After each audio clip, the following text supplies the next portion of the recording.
James Coburn. He was the epitome of Hollywood cool, an icon of stoic charm and quiet confidence. With a grin that could disarm a battalion and a presence that made him a legend, he was the guy everyone wanted to be. But behind that legendary smile was a fiery temper and a very low tolerance for the drama and ego that festered in Tinseltown. Coburn wasn't just an actor. He was a keen observer, a man who prided himself on authenticity in a town built on illusion. He had an eye for hypocrisy and a short fuse for the oversized egos that often came with stardom. He saw the real people behind the personas, and he wasn't always impressed. For some, his judgment was just a quiet opinion. For others, it exploded into on-set warfare, from clashes with Hollywood legends to rivalries that are still talked about. Today, we're uncovering the stories behind the personalities who earned James Coburn's professional scorn and personal contempt. Stay with us as we count down the top 6 actors James Coburn couldn't stand. Coming in at number 6 is a name that represents the very bedrock of Hollywood royalty, Gloria Swanson. By the time James Coburn was making his mark, Swanson was already a living legend. She was a ghost from the silent era who pulled off a monumental comeback as Norma Desmond in Sunset Boulevard. Swanson was the embodiment of a bygone era, a time of grand gestures and godlike movie stars. To the public, she was the ultimate survivor. But for a man like James Coburn, who was rooted in the more natural post-studio style of acting, she represented something else entirely. While there's no record of a direct feud, it's easy to see why their philosophies would have clashed. Coburn's world was about being genuine, and Swanson belonged to an era of manufactured grandeur. She was a star who, according to Hollywood, lore demanded constant admiration and expected the world to revolve around her, long after her peak. Their careers were separated by a generation of style and thinking. Coburn's perspective seems to be one of critical observation. He valued authenticity above all else, having studied Eastern philosophy and martial arts with Bruce Lee to find a Zen-like balance in his own life. In Swanson, he likely would have seen the complete opposite of this ideal. He'd see the grand, artificial performance of a star who was always on, a personality so polished by decades of PR that the real person was buried underneath. In Coburn's world, you earned respect through your craft and character. You didn't demand it because of your legacy. He was part of a new breed of actor, along with guys like Steve McQueen and Charles Bronson, who brought a grittier, more grounded reality to the screen. Their toughness felt real, not like the ethereal glamour of 1920s Hollywood. It's been said that Swanson's entire life became a performance, that she wasn't a person, but a character she was perpetually playing, the great Gloria Swanson. This constant need for validation would have grated on Coburn's sensibilities. So, while it wasn't a fiery feud, it represents a fundamental clash of philosophies, the cool, authentic modernist versus the grand, theatrical dame of a forgotten kingdom. Number 5. We have another titan of the golden age, an actress whose name is synonymous with fearless performances and a will of iron, Bette Davis. Davis was a force of nature, a 2-time Oscar winner who famously fought the studio system and won. She built a career playing complex, often unlikable women with a fire no one could match. Her on-screen intensity was legendary, but her off-screen reputation for being difficult is what truly defined her. James Coburn was, of course, well aware of Bette Davis's formidable reputation. While they never had a public conflict, it's fascinating to look at Davis through Coburn's lens. He didn't just see a difficult woman, he would have seen a master manipulator. It's the kind of behavior that Coburn, a keen observer, would have undoubtedly noticed.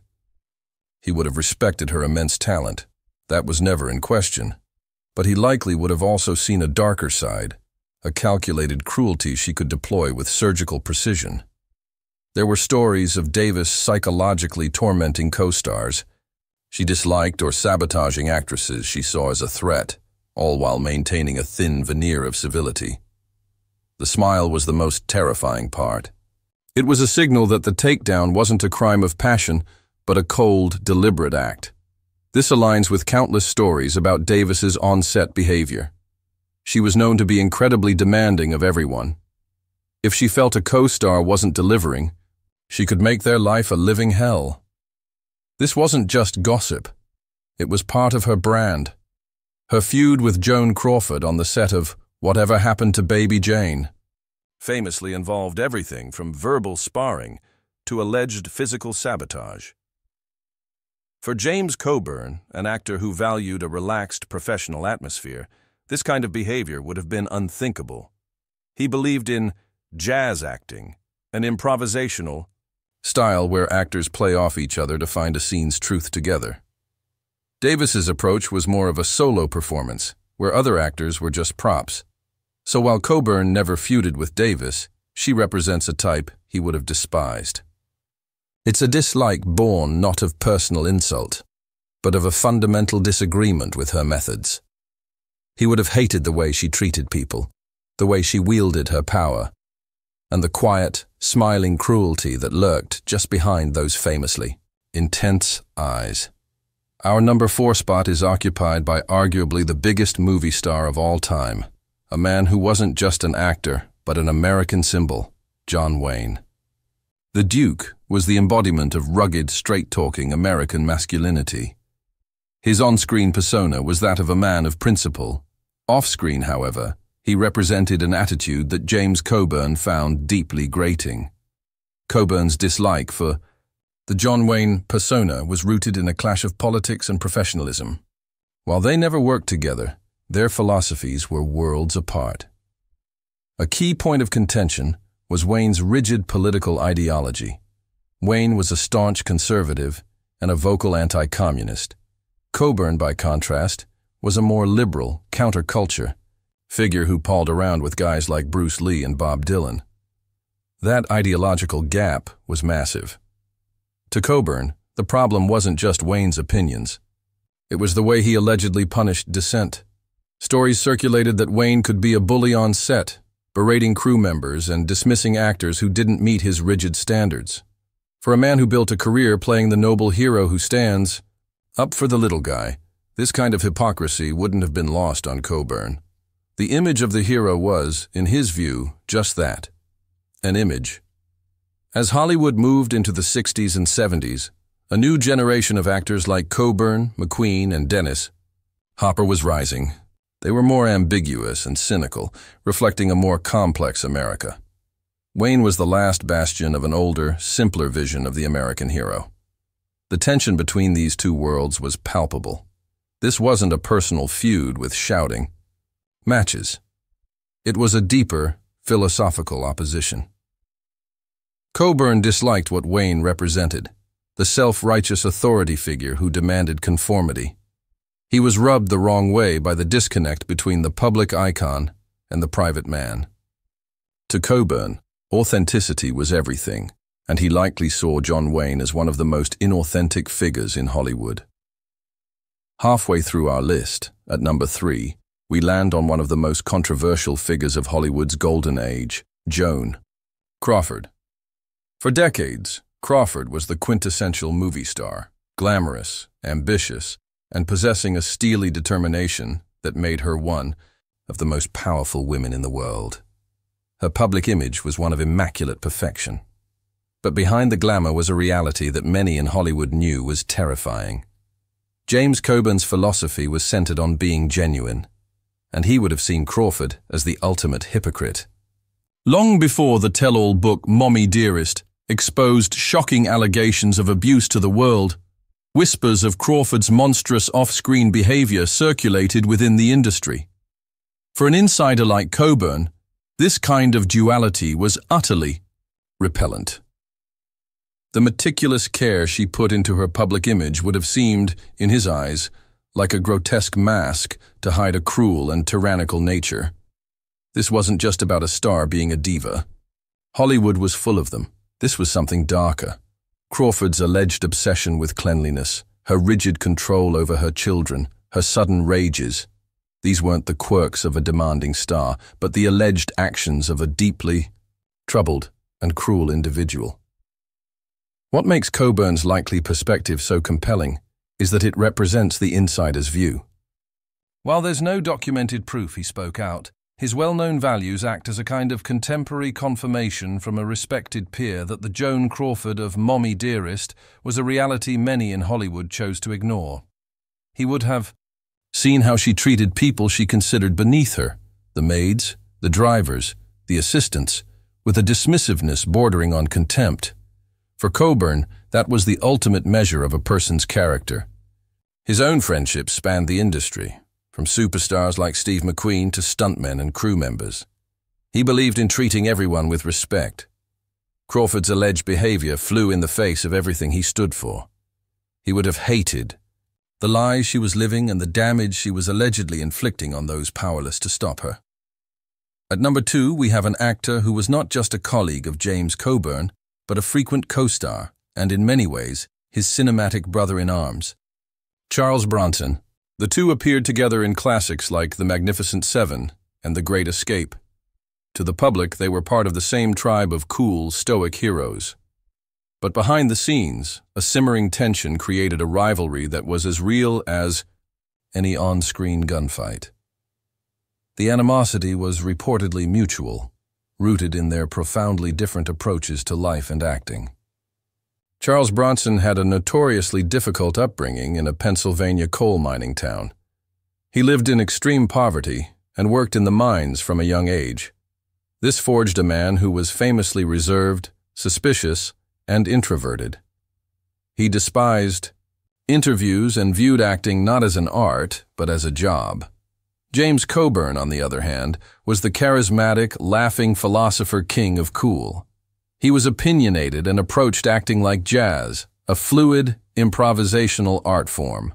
The conflict boiled over during the making of the 1975 film Hard Times. Bronson played the silent, brooding fighter, and Coburn played his fast-talking manager, roles that mirrored their real-life personas. According to director Walter Hill, Coburn was not happy about playing second banana to Bronson, whose star was skyrocketing thanks to the Death Wish series. Coburn allegedly bristled at taking a supporting role to an actor he found so sullen and uncommunicative. Bronson, in turn, reportedly saw Coburn's flamboyant charm as unprofessional showboating. He was a minimalist who believed in saying as little as possible. He was there to do a job, get paid, and go home. He found Coburn's on-set antics and prankster-like demeanor to be just plain annoying. This professional tension was a constant undercurrent. James Garner, who worked with both men, was blunt in his memoir, calling Bronson bitter and belligerent. This bitterness was something Coburn experienced firsthand. On the set of Hard Times, Walter Hill noted that while everyone liked Coburn, the on-set dynamic was a triangle of tension. While they created iconic cinema together, their personal relationship was reportedly non-existent. They were two men defined by on-screen toughness, but their philosophies couldn't have been more different. The silent, brooding miner and the laughing Zen cowboy were never going to be friends. Their mutual dislike was a quiet, professional Cold War, a feud based on a complete incompatibility of spirit. And now, for the #1 actor James Coburn hated the most. This wasn't a case of quiet observation or professional tension. This was a full-blown, legendary on-set war.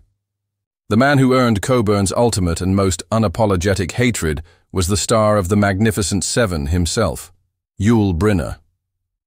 In 1960, The Magnificent Seven was set to be a star-making machine. Yul Brynner, fresh off an Oscar for The King, and I was the undisputed king of the production. James Coburn, along with Steve McQueen and Charles Bronson, were still rising talents, hungry to make their mark. The stage was set for an epic western, but it quickly devolved into an epic battle of egos, with Brynner at the center of the storm. From the start, Brynner established himself as a consummate diva. He demanded total deference and was obsessed with how he appeared on camera. He was known to be never far from a mirror and insisted on being the visual focus of every scene. This immediately clashed with the confident nature of his co-stars, especially Coburn. Coburn was reportedly infuriated by Brynner's antics seeing it not as the confidence of a star, but as the insecurity of a tyrant. One of the most infamous conflicts was over Brynner's height. He wasn't a tall man, and would have the crew build small mounds of dirt for him to stand on in group shots, so he'd appear taller. Steve McQueen made a sport of kicking the mounds down, but Coburn's contempt was less playful and more profound.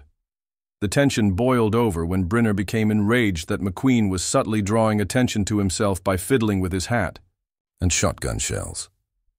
Brynner flew into a rage and stormed off the set. It was in this moment that Coburn's simmering dislike erupted.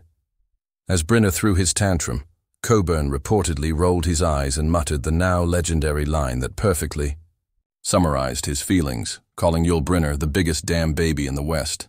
That quote crystallized the entire conflict. To Coburn, Brynner wasn't a king, but a child, an insecure actor so consumed by his own vanity, he was willing to derail the production to soothe his ego. From that point on, their relationship was broken. Even decades later, Coburn's feelings hadn't softened. He had worked with countless difficult stars, but no one, in his long career, ever earned the level of genuine hatred he reserved for Yul Brynner. From the vain legends of the silent era to the insecure kings of the blockbuster, James Coburn saw it all. His cool, detached persona wasn't just an act. It was the vantage point from which he observed the grand, often absurd, theater of Hollywood. He was a man who valued authenticity in a world of make-believe, and he had little patience for those who mistook their own myth for reality. Whether it was the alleged hypocrisy of John Wayne, the professional rivalry with Charles Bronson, or the all-out war with Yul Brynner, Coburn's dislikes were never arbitrary. They were rooted in a consistent philosophy, a belief in professionalism, a respect for the craft, and a deep-seated contempt for vanity. He was the cool-headed observer who saw the cracks in the golden idols of the silver screen. So which of these feuds shocked you the most? Were you surprised to hear about the tension between Coburn and Bronson, or was the legendary feud with Yul Brynner everything you expected? Let us know in the comments below. And if you want more deep dives into the secret histories of Hollywood, make sure to like this video, subscribe to the channel, and hit that notification bell so you never miss an upload. Thanks for watching. Scene end.